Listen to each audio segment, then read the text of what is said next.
even without Bill O'Reilly, Fox News is still one of the stupidest things that exists in media. And three of the dumbest people. You guys, I don't even know if you gave me these people's names. We have John Huntsman's daughter, Pete Hegseth. Pete Hegseth, who I have no idea who that is. Is he the one who looks like Chris slick Kobach? Back hair, yeah. He's the one who looks like Chris Kobach a little bit.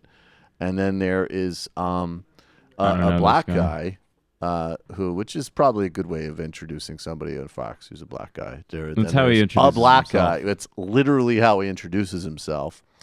And he's doing his job. He basically keeps quiet and then makes like a weird attempt to tie Obama to the nonsense that they're talking about. But if you recall, Saturday was supposed to be a very special day.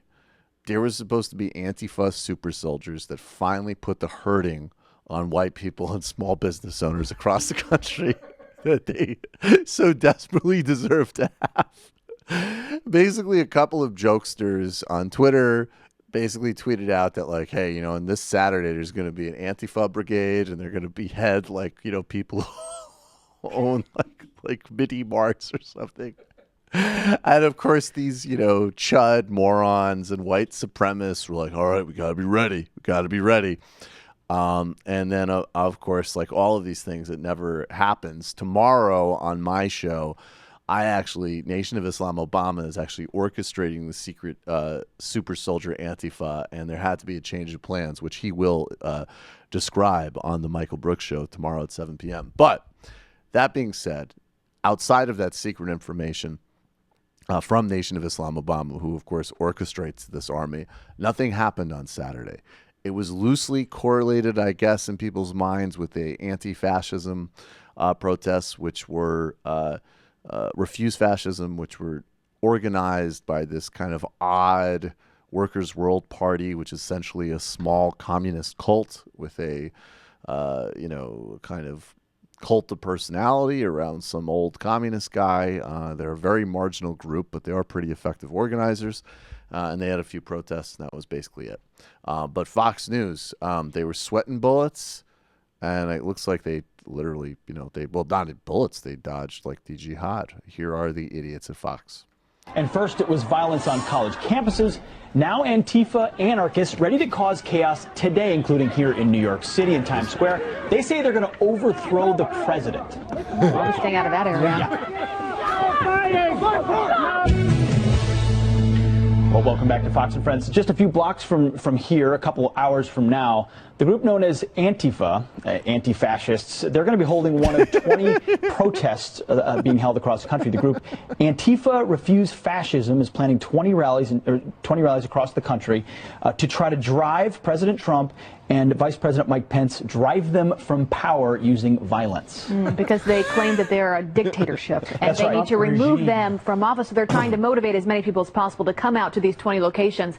And as we've seen in the past, many times they get violent. Of course, that's their point. They believe... Which is sort of hypocritical, no?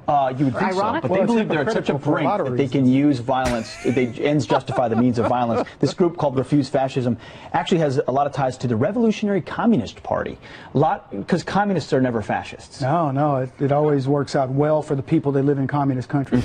Absolutely. Yeah. So I'm sure we'll be following these, and I'm sure tomorrow morning we'll have information on it, because these guys show up in black masks with clubs, and they want to confront people, and they want to agitate, and they want the headlines, they want the coverage. I mean, we're talking about it right now, but we're talking about it because you need to expose the violent depths of what the far left is doing and how radical they are in the way they will oppose this president. Well, not speaking for all blacks, but as a black man in America, my question is, why didn't they do this under Obama? We have suffered mightily. I mean, whether you look at the prison population, you look at business starts, you look at crime in black neighborhoods and all the different things that are going on. We've lived under a regime that needed to end years ago. And now suddenly Donald Trump's being blamed for what? The great economy? Their grievances are that Donald Trump is fascist, yet they provide no evidence for what they mean by that. Actually, these are far left, these are leftists who frankly hate America, who want to overthrow it. Look at you've got anarchy flags there, happy to take on anyone else who stands for the flag or traditional values in this country. I mean, the problem is you can't even barely get the Democratic Party to disown them and the violence. Oh, you poor mayo-headed brother. You'll sell your soul to the white devil for anything, huh? Some chump change on the Fox couch. John Huntsman's daughter's never going to date you, brother. Have some motherfucking dignity. I liked how he started with prison and then kind of pivoted quickly because, like, oh, wait. Yeah. The administration that I'm shilling for is probably not going to address structural racism in prison, so I better say some bullshit nonsense about small businesses or something. He reminded me that was a character on Howard Stern called King of All Blacks. He literally just did that for the fight. Not to speak for all blacks. And you know that there's a bunch of like old racist assholes at home. Like, I wish he was. Wish he was speaking for all blacks. Finally, some goddamn common sense. Nancy Pelosi clarified that the Democratic House caucus does, in fact, support the Antifa super soldiers, but not that specific action. But she has called for more decentralized splinter groups to firebomb small businesses. Jesus Christ. It's funny to watch them, like, they're still, like, not exact, like, their particular type of hysteria is still calibrated a couple years behind. Because you're supposed to, like, Alex Jones would know how to do that segment. It wouldn't just be like, yeah, they're super soldiers. And, I mean, communism's like, hey, Billy, you want to split your lunch with your friend who his mom didn't make it for him? And, oh, anarchist flags, that's nice. Like, Alex Jones would be like, we told you about this a long time. Globalist. Yeah. Like, he knows how to do that bullshit. Well, Alex Jones always has the sort of privilege of saying, like, they don't want you to know this. Whereas with Fox, with Trump in charge, like, and the Republicans in charge, you can't really do that as much. So you can't say, like, Obama's not, like, he's calling the FBI off of these Antifa people or something like that. That would be a Fox News angle. But, like, you can't do that right now. Right, exactly. Exactly.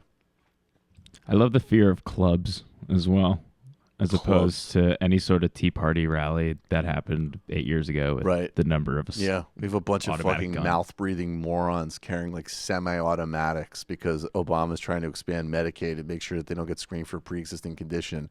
And that, and with watered the tree of liberty. I mean,